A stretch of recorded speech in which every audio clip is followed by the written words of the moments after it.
El Colegio de México, el Instituto Mexicano de Estudios Estratégicos en Seguridad y Defensa Nacionales y el Foro de Seguridad Hídrica presentan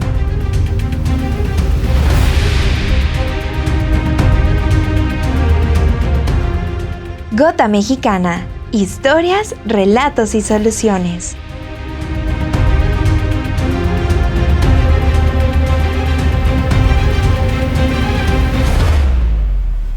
Bienvenidas y bienvenidos a un episodio más de la tercera temporada de Gota Mexicana, historias, relatos y soluciones. Soy Judith Domínguez, profesora investigadora del Centro de Estudios Demográficos, Urbanos y Ambientales del Colegio de México.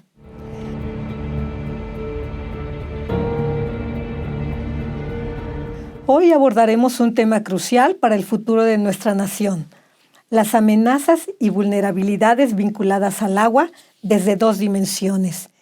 La primera se refiere a la vulnerabilidad socioambiental, es decir, el riesgo de quedarse sin agua o que esté contaminada, convirtiéndose en un riesgo para la población, pero también para los ecosistemas, pues sin la calidad adecuada, estos se degradan o desaparecen.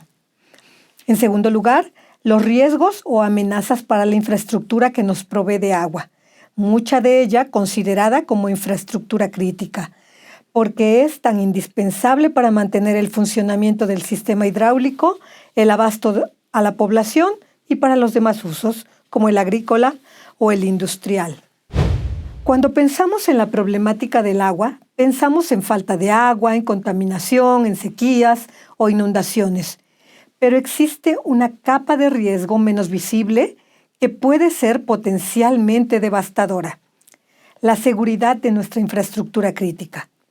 No hablamos solo de tuberías, sino de presas, plantas de tratamiento y sistemas de bombeo que sostienen ciudades enteras. En este episodio analizaremos los riesgos de sabotaje, toma de la infraestructura, ciberataques y contaminación deliberada, así como el papel vital de la coordinación interinstitucional en México para su protección. En el año 2020, las noticias nos presentaron una imagen muy preocupante. Agricultores en Chihuahua tomaron la presa La Boquilla y se enfrentaron a la Guardia Nacional para detener la extracción de agua destinada a cumplir con una obligación internacional derivada del Tratado de Aguas de 1944. Fue una protesta masiva y violenta contra la extracción de agua en medio de una severa sequía, culminando en enfrentamientos directos con la Guardia Nacional y pérdidas humanas y materiales. Como en otros episodios, la colaboración académica con el Instituto Mexicano de Estudios Estratégicos en Seguridad y Defensa Nacionales, IMESDEN, nos permite analizar conjuntamente la seguridad hídrica desde diversas perspectivas. Hoy nos acompañan la doctora Guadalupe Córdoba Espinosa, el doctor Carlos Alberto Barrera Franco y el doctor Marco Antonio Vargas Hernández, investigadores de este instituto, con quienes abordaremos estos riesgos, algunos ya presentes y otros poco visibles, pero que son una posibilidad y ante los cuales hay que estar preparados. Doctora Córdoba, empecemos por lo básico. ¿Qué significa hablar de seguridad hídrica y vulnerabilidad socioambiental en el contexto mexicano? Cuando hablamos de seguridad hídrica, no hablamos solo de tener suficiente agua. El concepto es mucho más amplio e incluye 4 elementos esenciales: que el agua esté disponible, que sea de buena calidad, que sea accesible para todas las personas y que existan mecanismos de protección frente a riesgos como sequías, inundaciones o contaminación. En México este tema se vuelve especialmente complejo porque se cruza con la vulnerabilidad socioambiental. ¿Y qué significa esto? Que hay regiones donde coinciden 3 factores delicados. Primero, condiciones físicas frágiles como zonas áridas y semiáridas, acuíferos sobreexplotados y cuencas degradadas. Segundo, una alta exposición social como en las grandes ciudades, corredores industriales, agricultura intensiva y asentamientos humanos sin planificación. Y tercero, una capacidad institucional limitada para aplicar la ley, presupuestos insuficientes, infraestructura que ha rebasado su vida útil o en mal estado por la falta de mantenimiento. Diversos estudios como el publicado en la revista Ciencias de la UNAM sobre vulnerabilidad socioambiental y escenarios de crisis por el agua muestran justamente eso, Que hay regiones donde el estrés hídrico, la desigualdad y la mala gobernanza no solo dificultan el acceso al agua, sino que pueden desencadenar crisis de abastecimiento, conflictos locales e incluso desplazamientos. En el siglo pasado creíamos que en México había abundancia de agua. Lo sigue habiendo en el sur. El río Sumacinta es un río muy caudaloso. Sin embargo, no pasa así en el norte. ¿Cuál es el panorama en el 2025? Las cifras más recientes de Conagua y del IMTA lo resumen con claridad. De los 653 acuíferos del país, 114 ya están sobreexplotados. Esto quiere decir que les estamos extrayendo más agua de la que naturalmente se renueva con las lluvias. Y por otro lado, muchas de nuestras cuencas superficiales operan en niveles críticos o prácticamente sin disponibilidad para nuevos usos, o se encuentran contaminadas. Eso se agrava por tres realidades que suelen pasar desapercibidas. Primero, la mayor parte del agua subterránea se usa para la agricultura, mientras que el abastecimiento urbano de muchas grandes ciudades y zonas metropolitanas, como la Ciudad de México, depende cada vez más de acuíferos que ya están en agotamiento a niveles muy críticos. Solo por mencionar, el acuífero del Valle de México está sobreexplotado en un 215%. Segundo, la distribución territorial es profundamente desigual.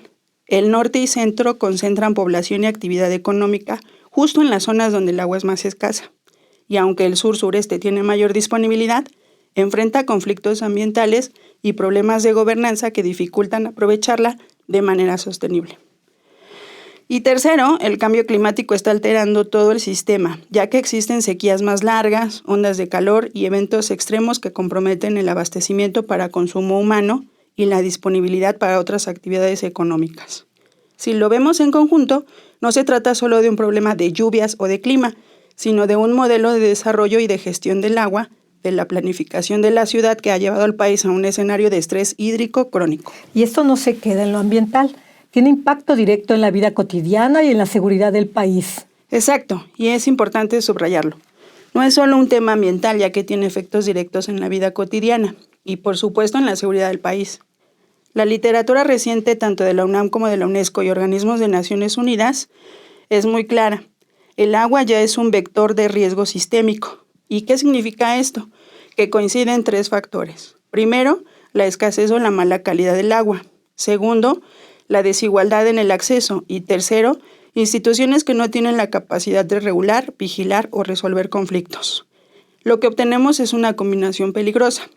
Conflictos territoriales, pérdida de productividad agrícola, problemas de salud pública, migración interna y eventualmente migración internacional. Y eso nos lleva a un punto central de esta conversación. Si el agua es un pilar de la vida diaria, también sostiene la estabilidad del país. El agua no es solo un recurso natural, es un componente estratégico de la seguridad nacional. Doctor Barrera, pasemos al nivel de infraestructura hidráulica. Cuando hablamos de presas, plantas potabilizadoras, acueductos, ¿de qué tipo de amenazas estamos hablando hoy? Cuando hablamos de presas, plantas potabilizadoras o acueductos, estamos hablando de infraestructura crítica, al mismo nivel que la eléctrica o la de telecomunicaciones.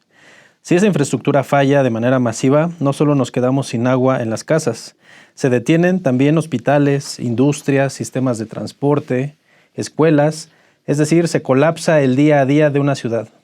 Hoy enfrentamos tres grandes grupos de amenazas. Primero, las amenazas climáticas y físicas, como las sequías extremas que bajan los niveles de las presas, inundaciones que dañan las instalaciones o incendios que destruyen líneas de conducción y sistemas de bombeo. Cada vez vemos más eventos de este tipo y con mayor intensidad. Segundo, las amenazas derivadas de la vulnerabilidad estructural. Y aquí me refiero específicamente a la infraestructura envejecida, la falta de mantenimiento, las fugas interminables y algo muy común, las fallas de suministro eléctrico que detienen las plantas y sistemas de bombeo por completo. Y tercero, las amenazas intencionales, es decir, el sabotaje, crimen y ciberataques. De hecho, en los últimos años, por ejemplo, Estados Unidos y otros países han documentado ciberataques a plantas de tratamiento donde los atacantes trataron de manipular los sistemas de dosificación química mediante el acceso remoto a los controles industriales, también denominados sistemas SCADA. Todo esto confirma que no estamos hablando de ciencia ficción. La infraestructura del agua también puede ser un objetivo de ataques digitales y por lo tanto protegerla es un asunto de seguridad nacional. Entonces tenemos presiones naturales, es decir, clima, sequías, y presiones intrínsecas a la gestión, como falta de mantenimiento, pero también riesgos externos, es decir, crimen organizado o actores maliciosos. Exactamente. Y aquí vale la pena añadir algo importante. La vulnerabilidad no solo es técnica, sino también institucional. Puedes tener tuberías, plantas y presas, pero si los organismos operadores no cuentan con recursos suficientes, si no tienen personal especializado en ciberseguridad o si carecen de protocolos de respaldo o redundancia, el riesgo se multiplica. Y esto conecta muy bien con lo que explicaba previamente la doctora Córdoba sobre la seguridad hídrica. Es decir, no se trata solo de que haya agua en la cuenca, se trata de que el Estado sea capaz de llevar esta agua de forma segura, continua y confiable hasta la población.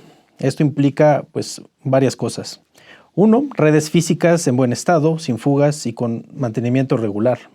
También sistemas de monitoreo en tiempo real que detecten anomalías antes de que se conviertan en crisis. También protocolos claros para responder a fallas, sabotajes o ciberataques. Y finalmente, considero que es fundamental la coordinación interinstitucional, especialmente con sectores clave como energía y seguridad pública. En otras palabras, la seguridad del agua no depende solo del clima o de la infraestructura, depende también de la capacidad institucional para anticipar, prevenir y responder. Doctor Barrera, ¿y qué tanto se está discutiendo esto en México? Pues desde mi perspectiva cada vez más. Documentos recientes del IMTA, de la propia Conagua y de la UNESCO para México señalan que, además de la presión climática, el país enfrenta una vulnerabilidad estructural de su infraestructura hídrica y que se requiere, por lo tanto, una modernización tecnológica, un monitoreo permanente y resiliencia frente a ataques físicos y digitales. En algunos estados ya se están integrando centros de mando y plataformas de monitoreo que cruzan datos del clima, niveles de las presas, redes de distribución y reportes ciudadanos, utilizando las nuevas tecnologías e incluso la inteligencia artificial. Este reto es llevar eso a escala nacional y vincularlo con la planeación de largo plazo, no solo con la respuesta a emergencias. Doctor Vargas, ¿qué pasa cuando una amenaza o vulnerabilidad se convierte en crisis? ¿Qué papel juegan los C5 y la coordinación interinstitucional? Yo considero que hay 2 momentos que se tienen que referir. El primer momento es como el año pasado con el tema de el acercarnos en los estados del norte al día cero. Ahí hay un tema que va más hacia la prevención. Hay un tiempo justamente de tomar acciones. Y el otro momento es cuando el evento, sea antropogénico o no, se da de manera súbita. En ese sentido, todos estos elementos pueden ser por sequía, por contaminantes, por fallas de la estructura o el menos deseado, ¿no? Un ataque, un elemento de sabotaje al sistema vital hídrico. Y en ese contexto ya no estamos ante un problema meramente técnico, sino que se convierte en un problema para los distintos ámbitos, sobre todo de la seguridad pública, hablando en zonas urbanas. Y obviamente, de acuerdo a su escala, se puede convertir en un problema incluso de nivel seguridad nacional. Y hablando de los C5, los centros de comando, control, cómputo, comunicaciones y contacto ciudadano, estos han ido también migrando para adaptarse a diversas demandas poblacionales e integrando información de muchas fuentes, las cámaras, los sensores, los propios reportes de la población, los datos climáticos que son muy importantes, sobre todo en los estados en los que más les impacta el tema de la sequía, Chihuahua, Sonora, Nuevo León. Sabemos que el clima es contrastante. Puedes tener una tarde soleada y si entra un frente frío, la situación cambia súbitamente. Y entonces en estos escenarios ya justamente los C5 también han tomado cartas en el asunto y en los contextos hídricos funcionan ahora para detectar fallas, fugas masivas, cortes en el suministro, afectaciones por desastres. También debe existir una coordinación entre las corporaciones. debe estar implícita la seguridad pública, la protección civil, organismos operadores y obviamente su vinculación con las autoridades estatales y federales. En el caso del estrés hídrico que permite tomar acciones, tenemos el manejo de las pipas, el tema del ajuste y la administración en los sistemas de válvulas y evacuaciones, sobre todo en la parte sur del país, en caso de inundación. Y también el C5 está tomando acciones respecto a aspectos de contaminación. Planes como el DN3, ya muy conocido, el Plan Marina, se activan cuando la magnitud del daño pues sobrepasa las capacidades civiles. Incluso no siempre tiene que darse esto, ¿no? Las fuerzas federales siempre están al pendiente del auxilio a la población, y si no es por un evento que rebase a las autoridades civiles, es también en apoyo de estas autoridades civiles. Y cada vez más estos planes pues incluyen componentes hídricos explícitos, desde asegurar obviamente el abastecimiento del agua potable en albergues en donde se concentran las poblaciones afectadas, hasta la protección de las presas y los bordos por posibles desbordamiento de los cuerpos de agua superficiales. Y todo esto se cruza con la dimensión social.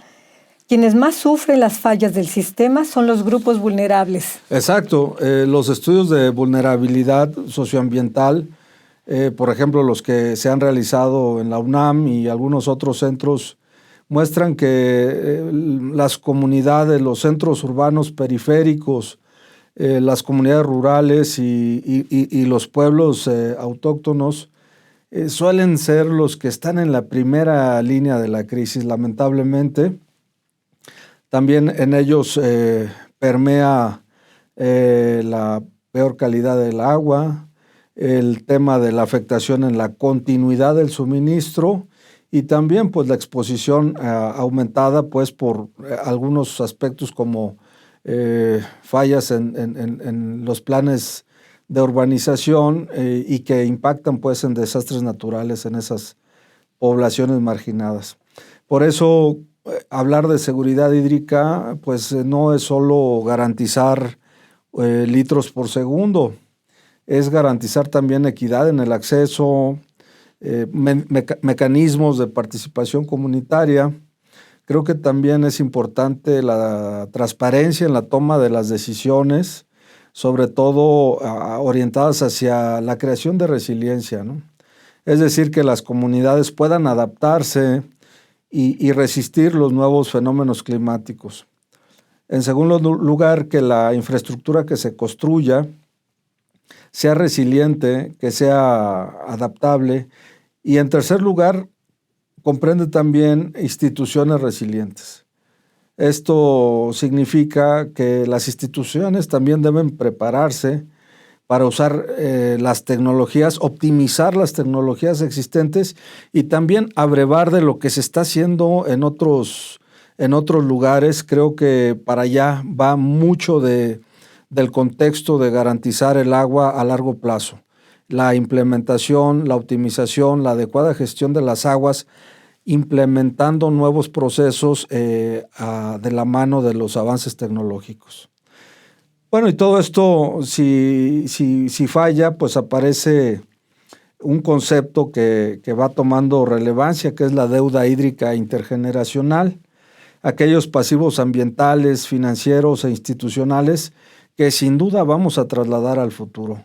Así como las generaciones actuales hemos absorbido el impacto de las malas decisiones tomadas por generaciones pasadas, pues también debemos pensar que estamos generando un pasivo ambiental, financiero e institucional para las generaciones que están por venir.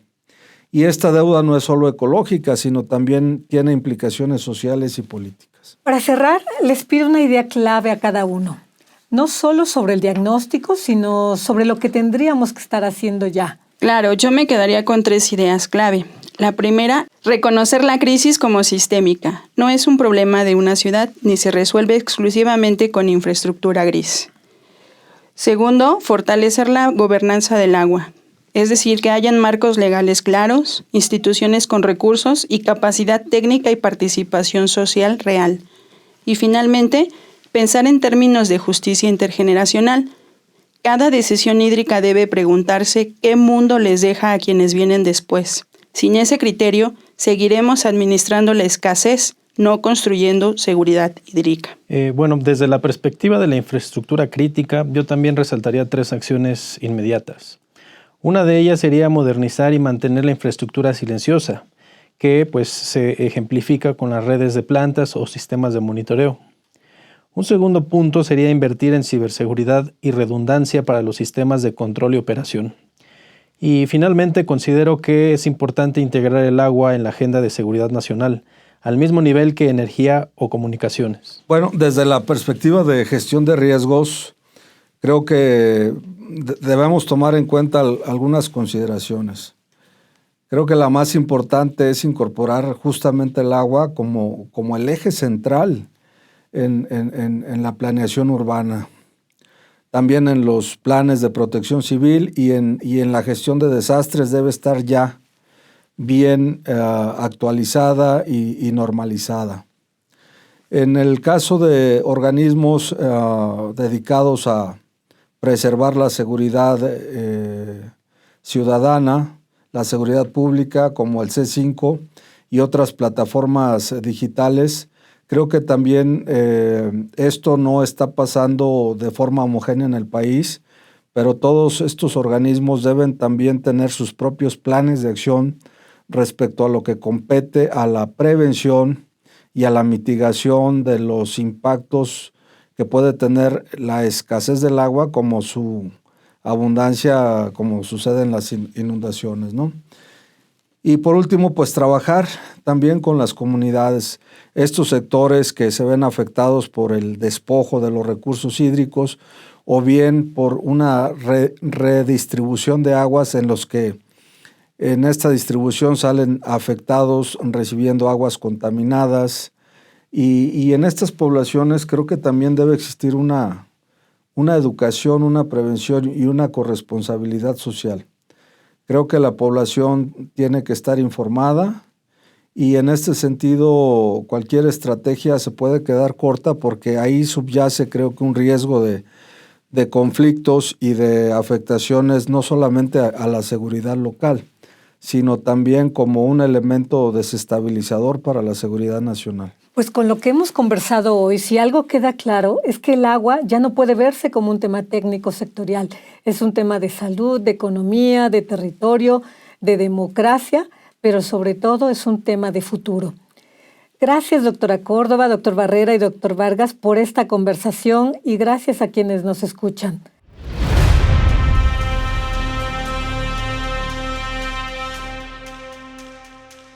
Cuidar el agua no es solo cerrar la llave, es exigir instituciones responsables, infraestructura resiliente y políticas que no sacrifiquen el mañana por resolver el hoy.